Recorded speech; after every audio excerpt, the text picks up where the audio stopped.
Hey everyone, Scott here at the Gate Geeks. Today we are talking all about tendons.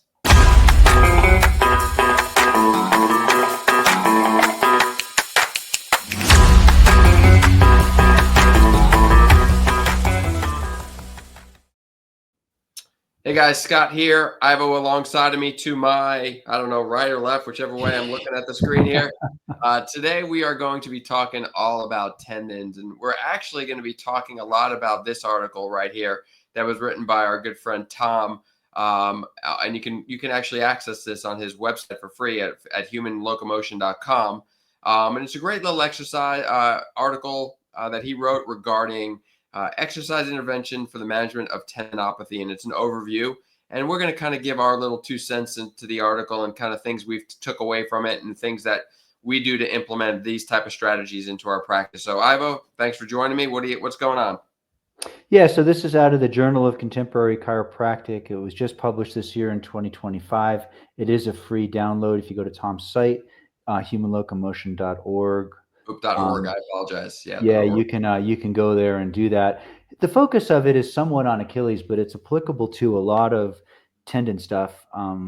Scott and I are putting together a program on Achilles tendinopathy right now, so this kind of folds in really nicely with it. Big takeaways from the article are mostly protocol-driven stuff that you're going to use, and we'll get into that in just a few minutes. One of the fascinating things that I didn't know before I read the article was that tendons stretch a great deal more than I actually thought that they stretched. He divides them into more proximal tendons and then distal tendons. So think of stuff below the knees and above the knees.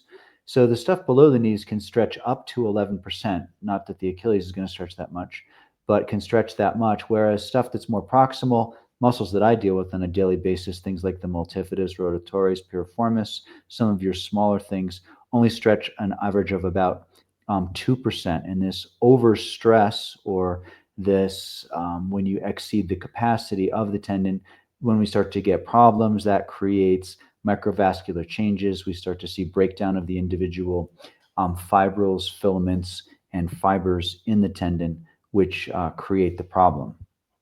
So, Agree. yeah, neat stuff overall.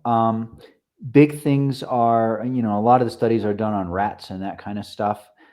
Traditionally, you have overuse or actual, you exceed the capacity of that. So we have stress, which is the force applied to the tendon, strain, the amount of deformation that occurs to that.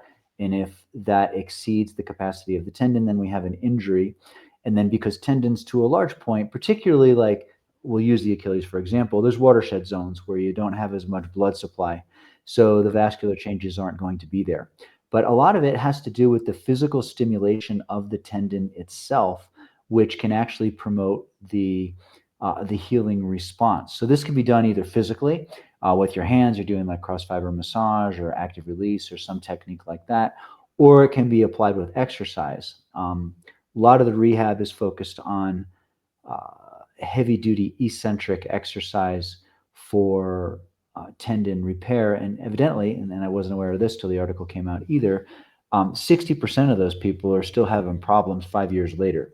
So thus Tom wrote the article, and Tom I've spoken with about this in the past, has come up with some protocols and stuff. They're all, of course, literature based on that. But first of all, maybe let's talk about tendons in general, Scott. So Sure. tendons are composed of tenocytes, right? These tenocytes are little things derived from connective tissue cells from mesenchyme. Ultimately, they're going to create discomfort when it is bothering you, which is more sclerotogenous pain. So remember, sclerotomes are these blocks of embryological tissue that differentiate during the 8th week of embryological development, and the tendons are going to come from the ectodermal portion of that.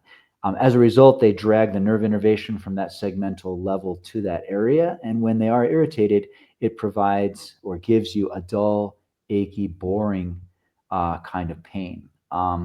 There's a bunch of research in uh, spinal literature looking at manipulation, mobilization, and segmental patterns of pain. A guy named Kellegren injected hypotonic saline, you remember some of the stuff from school, into a bunch of different ligaments and joint capsules and basically mapped their patterns, which became these sclerotomal patterns that we're looking at. If you're not having dull, achy, boring pain, you may not be dealing with something of connective tissue origin, and it may be something else. You want to talk a little bit, Scott, about some of the rehab protocols that have traditionally been used, and then we can talk about some of the stuff that's been in the article? Sure. So you talked a lot about eccentrics and whether it would, whether you're talking about like the Alfredson protocol, and some of the real popular ones where you're loading and you're eccentrically loading, whether it be, oftentimes you start talking about tendon rehab, you start talking about three major tendons, but specifically patellar tendon, Achilles tendon, and then maybe some of the shoulder tendons specifically. But you talk about an eccentric program, and to me, I think eccentrics gained a lot of popularity based on the fact that you can tolerate the most amount of load eccentrically versus concentrically. So I don't think necessarily like it's eccentric is the magic pill, but I think it's all about adding enough load through the tendon that stimulates this healing response. And I think you can get some similar responses as long as you are aggressively, progressively loading in a concentric manner as well, continuing to stress the tissue to its maximum capacity. It's just a matter of load tolerance with regards to concentric versus eccentric. And again, concentric and eccentric, the muscle is lengthening versus the muscle shortening. So there is some differences there in terms of the type of loading.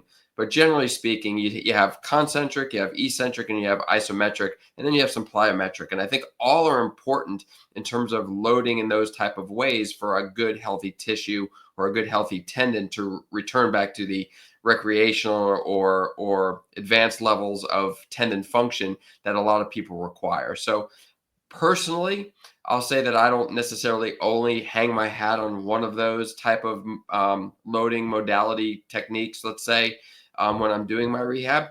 I like to generate a tissue response in all of the different manners. Starting out very early on, I do a lot of isometric contractions, and there is some benefit to an isometric contraction. We talked a little bit offline before about the importance of decreasing pain and the inhibitory components of creating an isometric contraction. And there are different types of isometric contractions. There's yielding isometrics in which a load is applied and you're actually holding that load in a given position for a prolonged period of time. So therefore the muscle length is not changing, but you're holding a given load versus more of an overcoming type of resistance in which you're actually pushing maximally into an object that is immovable or not moving. And you can try to generate a lot of force production in that type of capacity. Both have their strengths and weaknesses. Isometrics are great because you can work in a pain-free zone. So if you have a painful arc of motion, let's say, you can isolate certain segments along the range of motion that are more painful, perform an isometric contraction at that particular time or range, and then hopefully that carries over to allow that process to be more more normalized or less painful, let's say, when completing a full range of motion under load as well.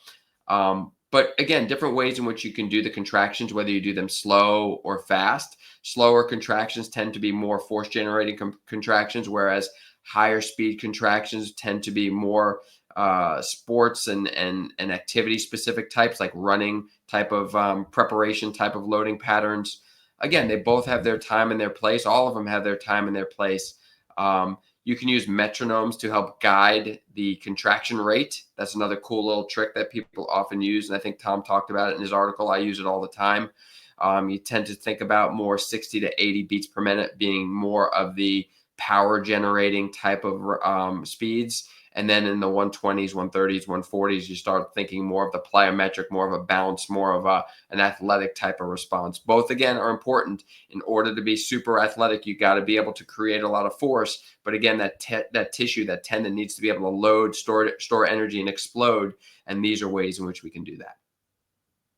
Man, there's a lot there to unpack. Yeah. Let's just back up for a sec. And, if you're kind of new to the podcast or you're new to this kind of material or you're a layperson that doesn't have a big background, remember that tendons connect muscles to bones, whereas ligaments connect bones to bones. So we're talking about that muscle to bone interface in this area here. Talking about the types of contractions here. So muscular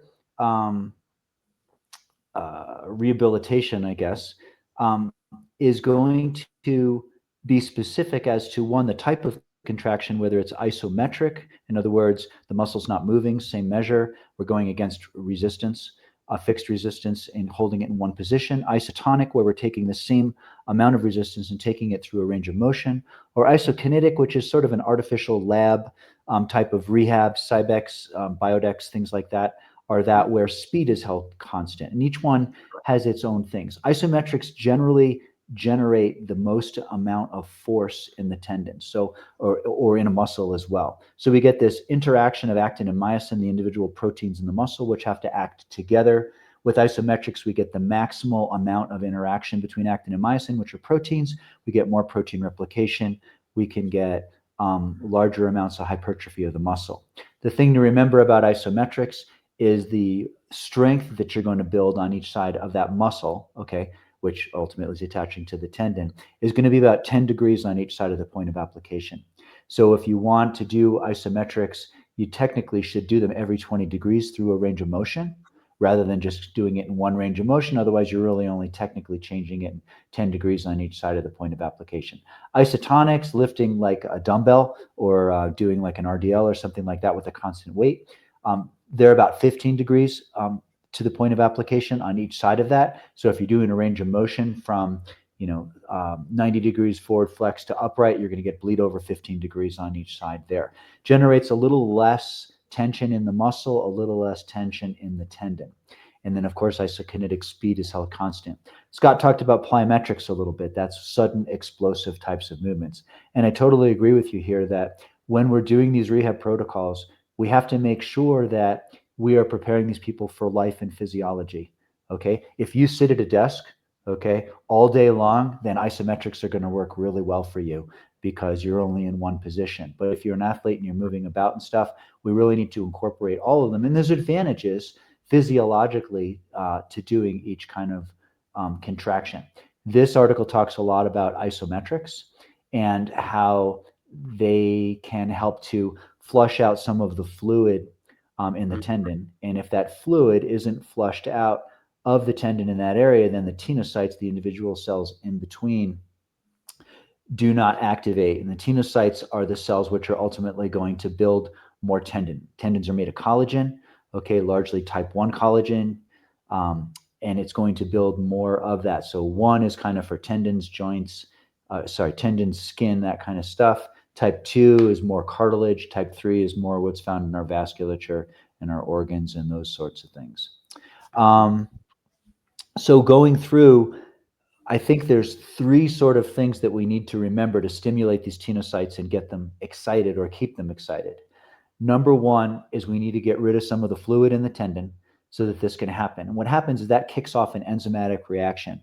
Tom talks about one of the papers in his paper. I pulled it up here. It's out of Tissue Engineering, Part A, from 2012. But basically, it's the enzymes which are involved with these ligaments and tendons and helping them to heal. And this reaction peaks after about 10 minutes of doing the exercise. Then that enzymatic reaction turns off completely and then doesn't turn on again for another 6 hours.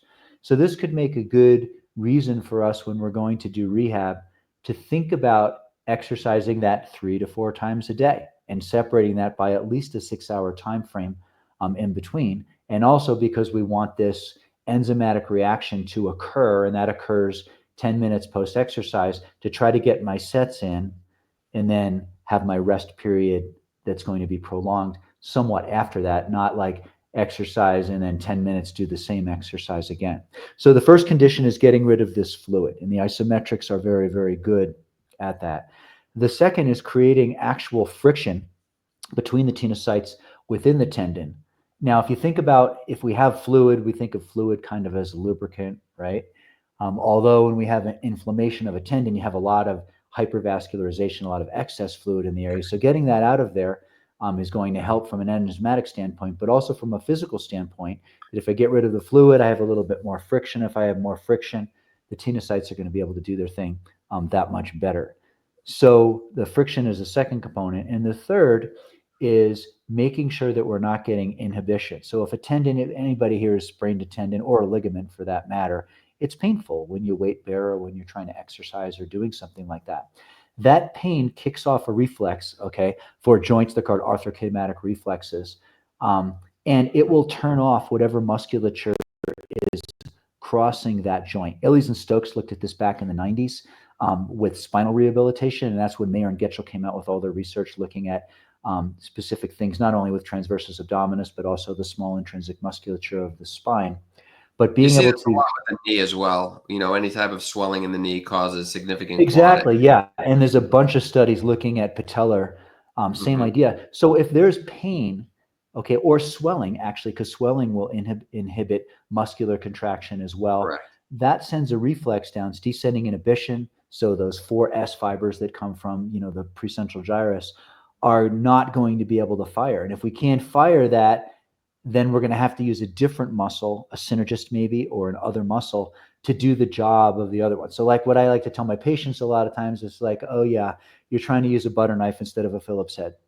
It's like you're doing the job, but you're doing the job poorly. So what we need to do is help you to do that. So number one, getting rid of the fluid. Number two, creating some friction. And number three, minimizing those reflexes. So minimizing the reflexes means keeping pain down and trying to keep inflammation down as well, which is why a lot of the exercises should be performed in a pain-free range. Okay. Once we have chronic inflammation over a long period of time and we have pain and we stop using that, we get more C fibers, which are the pain-sensitive fibers that are going to grow into that tissue.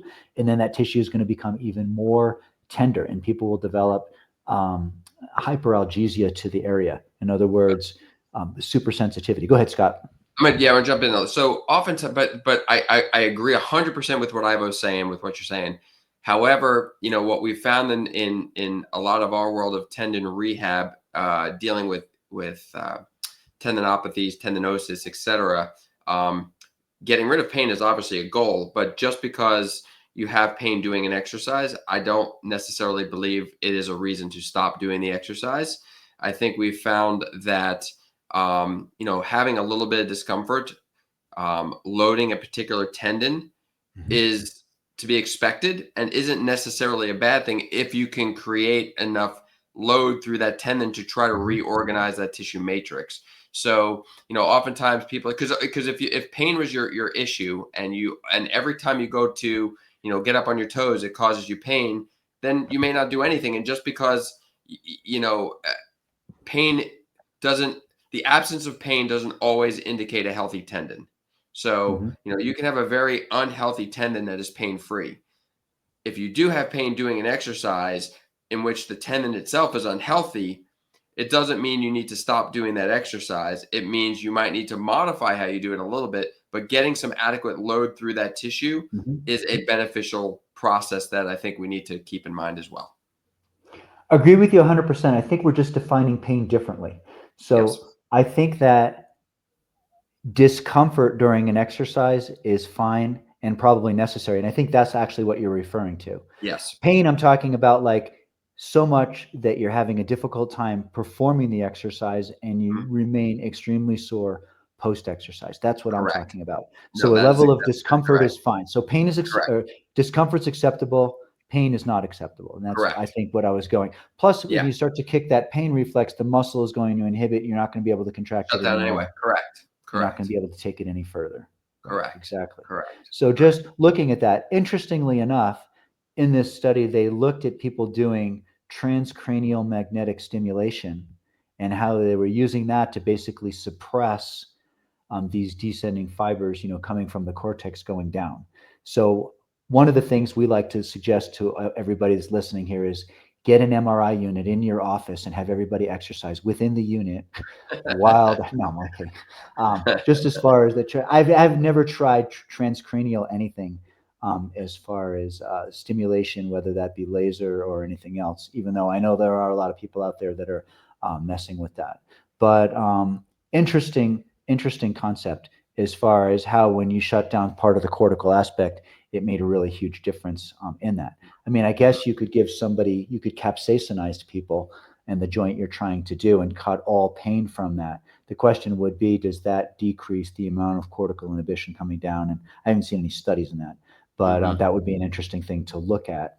You can't really give them analgesics because that inhibits collagen cross-linking. You're going to get a poor scar, and they're not going to heal very well to begin with anyway. So, Yeah. Scott, do you want to talk a little bit, or is there anything else on this that you want to talk about before we kind of hop on to the next topic here? No, I think we're good. Let's move on to the next one. So what I was thinking is just kind of talking about protocol. And you mentioned a little bit, they are doing some stuff with metronome therapy and things like that, basically contracting 60 to 80. The idea is ideal cadence is somewhere between 60 and 90, supposedly with running. I don't know. It depends upon your source and who you're reading. But the point is going a little bit faster maybe does some good things and maybe in other people doesn't do good things. A lot of that's going to depend upon one, how much load are we getting, and two, what are we trying to ultimately accomplish from our rehab? Are we making it specific to what this person's job is?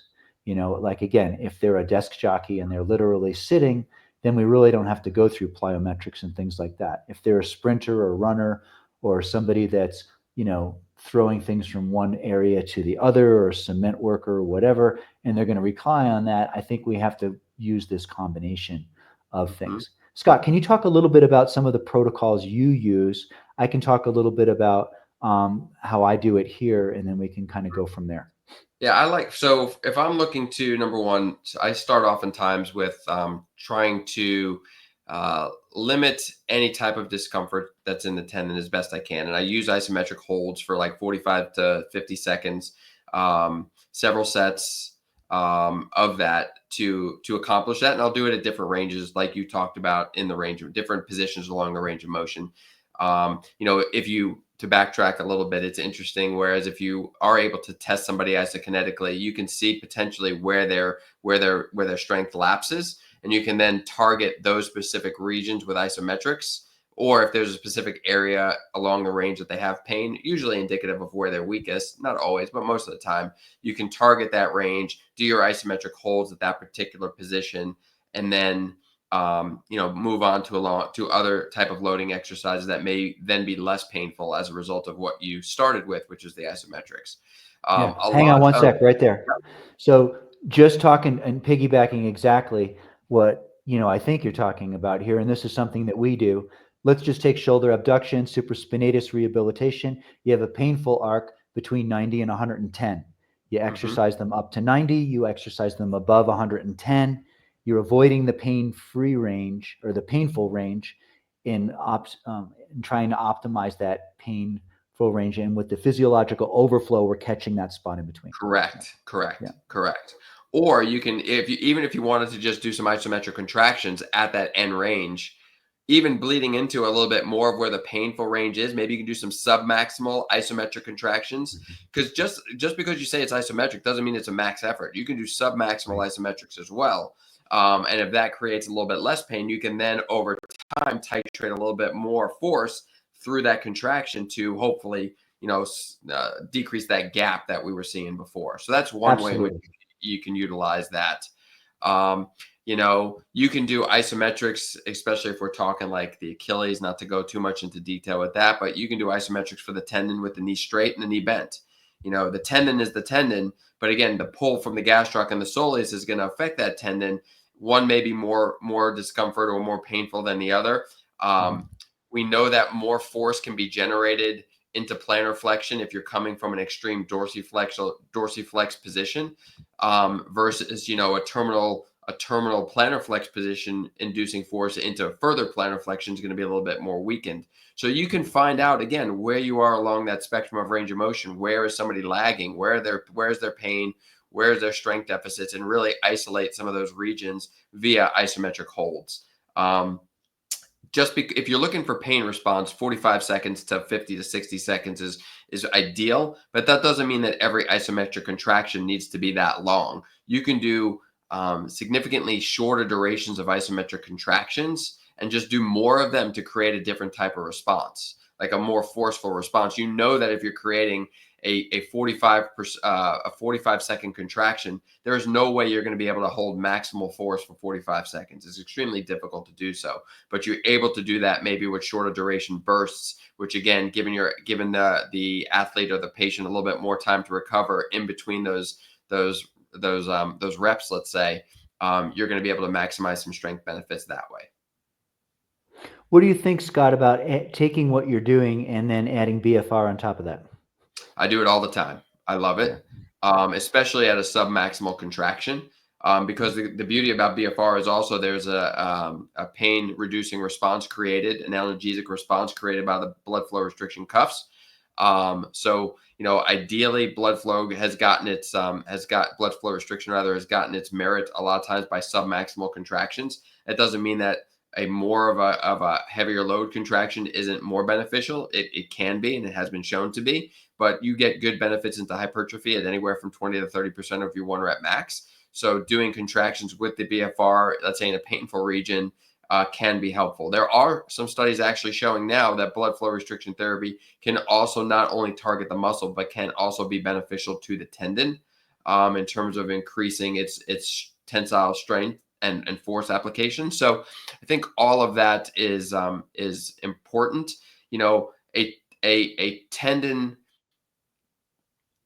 a strong muscle will create a strong force as long as the tendon can tolerate the forces you're putting through it. So I think that's one of the key components that we need to consider. So to answer your question, yes, I use BFR all the time with isometric contractions. I did it this morning on an Achilles tendon repair that is pretty early on. That within the first couple of weeks of rehabilitation, where you don't want to put a whole lot of force through the tissue, and we're very limited with the range of motion that we're taking the athlete through.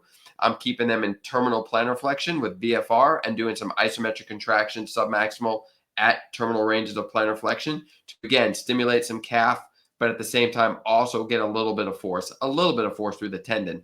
As time is going on and as we can move her further into more of a dorsiflexion position, probably staying below neutral for a while, we will get more of that tendon response because, again, the tendon is less shortened. It's in a more lengthened position as they contract, which was going to generate a little bit more force through that as well.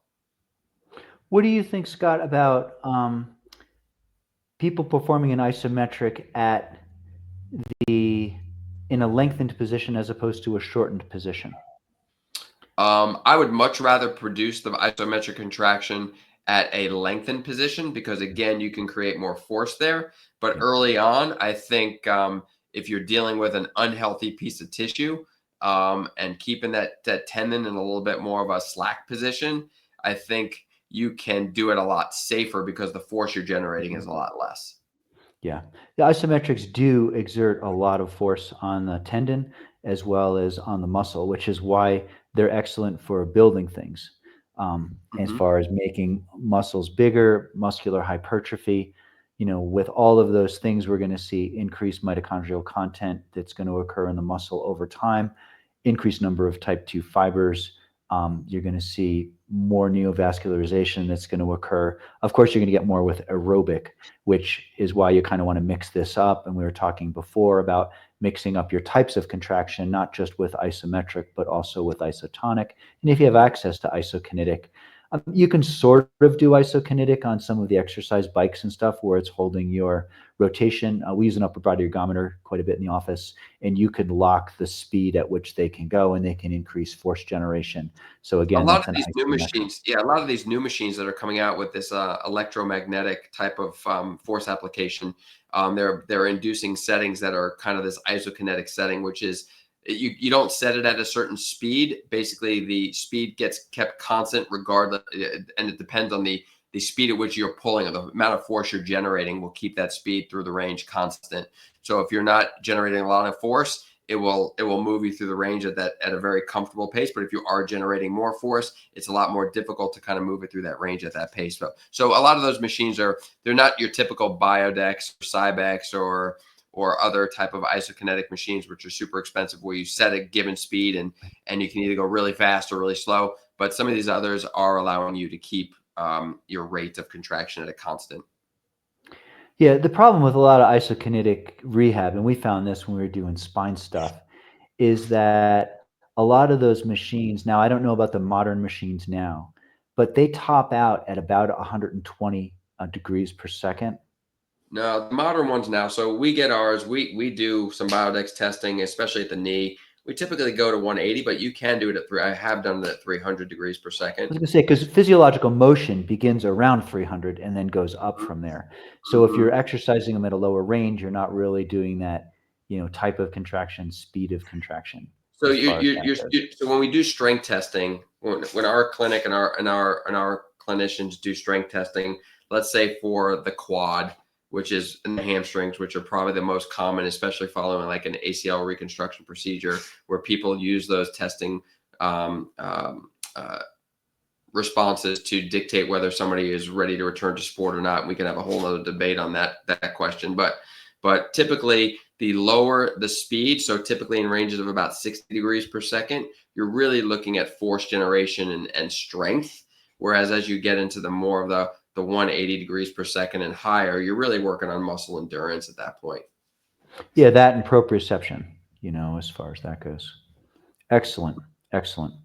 Yeah, I mean, our protocol is similar, maybe a little bit more simpler as far as some of the stuff. So we'll have people be able to do a weight. So we're using a 20 to 25 repetition weight. So if you can't get at least 20, then you need to increase. And if you're getting over 25, then you need to, decrease your weight. Over 25, you would need to increase your weight. We're going for Mhm. 25 reps. And then after that, we put that muscle in as lengthened a position as we can. We try to do an isometric hold for at least 30 seconds. We try to get up to 45 if we can.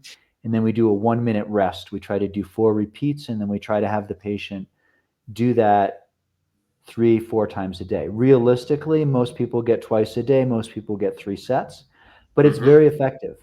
Initially, and I don't know if you see this, Scott, it usually lights people up pretty good the first couple times they do it. And then Mhm. after that, it really gets better. And contrary to what a lot of people say, oh, if it's hurting, ice it. We actually encourage people to heat post treatment, and we're finding that with the heat, that seems to work extremely well. We combine that a lot with laser and acupuncture, just to Mhm. promote blood flow as well as increase stem cell production, and get rid of some of the metabolites and stuff that are in the area, and that seems to work fairly well as well. So pretty similar um, protocol. Again, we're mostly using it in a lengthened position, and we're combining that isotonic and relatively rapid contraction. So it would be probably between 60 and 70 beats per minute. So 1.5 to 2 reps, not quite two, per second if you're counting when we're Mhm. going through that. And we've had good results with epicondylitis, plantar fasciitis, Achilles tendinopathies, even with shoulder stuff. We're starting to incorporate this a little bit with spine as well, with some of the stuff that we're doing and seeing how that works. So I'll let you know how that goes out. I haven't seen anything on this in spine Doing literature. like Roman chair holds, that kind Well, of stuff. more with spine, we use a ball. We do these things called neck ball exercises. So basically, a ball behind your neck, and we're doing an isotonic and a range of motion. So we're increasing the speed of those, increasing the number of reps, and then Okay. having the person go into flexion, but pressing against the ball in an isometric at the end Like point. a chin tuck into the wall. Almost like a chin tuck, yeah, as far as Uh-huh. that. And I'll let you know how that goes over time. But really Mhm. interesting, fascinating stuff. Yeah, very cool. Very cool. Yeah, and I think I touched on this before. I don't think there's one way to skin the cat with this stuff. I do think there are certain things, and a healthy tissue, a healthy tendon needs to be able to respond to all different types of contractions and all different kind of speeds. And at some point, you need to elicit the training effect of those different speeds on that tendon. So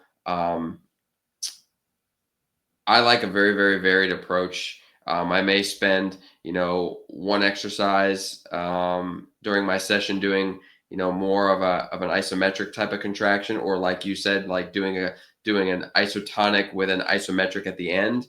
And then I Mhm. might do some heavy eccentrics. I might work in different ranges. I might work, especially if we're talking about the Achilles, I might do knee straight, knee bent, vary that up a little bit. I want to make sure that that tendon is taking in load in as many different ways as it possibly can that are healthy to promote that reorganization of that tissue.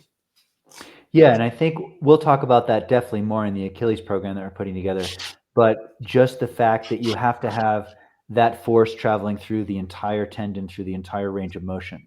So if you're doing Achilles, you need to make sure you're doing heels out, heels in. If you're doing, a lateral epicondylitis, you want your wrist in different positions. We really want to stress the tendon in as many different directions as we can, because variety is the spice of life, right?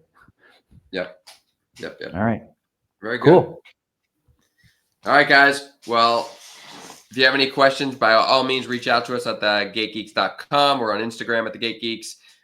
From Scott and Ivo, until next time, thank you, guys. Take care.